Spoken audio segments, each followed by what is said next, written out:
Today we're going to bring a light fixture, and this is a whole kit itself. The bulbs are not included. You're going to have to include your own bulbs.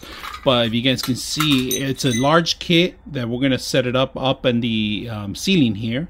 So this is pretty much what you get. You got to make sure you get all the pieces together. This is going to be for the top ceiling. It's going to be mounted down. And these are the actual poles. So depending on how high you want them, you're going to have to set these up. So we're going to put them together right now. And of course, it comes in pieces because it was shipped. You got to tie them in together with the screws. All right, they're already embedded in there.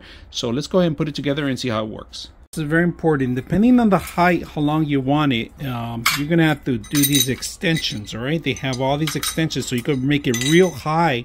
You do have a long cable that you got to be worrying about. That's the only thing you have to make sure that you got that clear. All right, and the black is hot, and the white is neutral. Just remember that. And then there's also, you have to do the ground, which is the green one.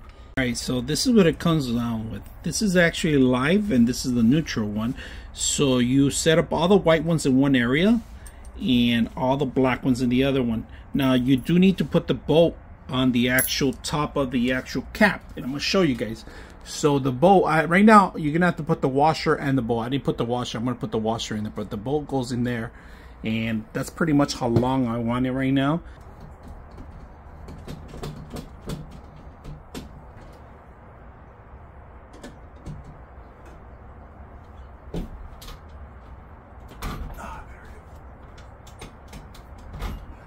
There she goes right there.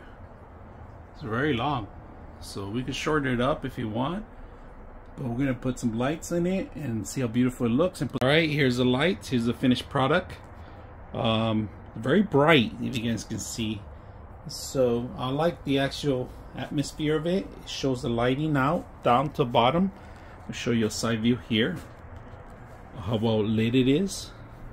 Now you could set up to 60 watts or 40 watt volts on the lights on this one, so you could vary. But today, these days, they have real bright lights now with the LED lights. That's pretty much. And this is tall. This is really tall. You could shorten it up if you want by making this shorter. You could remove these if you want more, just the light bulbs themselves. You can do that. But you guys can see, this would be great for a kitchen, patio area, or somewhere high. If you have high ceilings and you want good lighting, this will help you guys out. Really tall setup.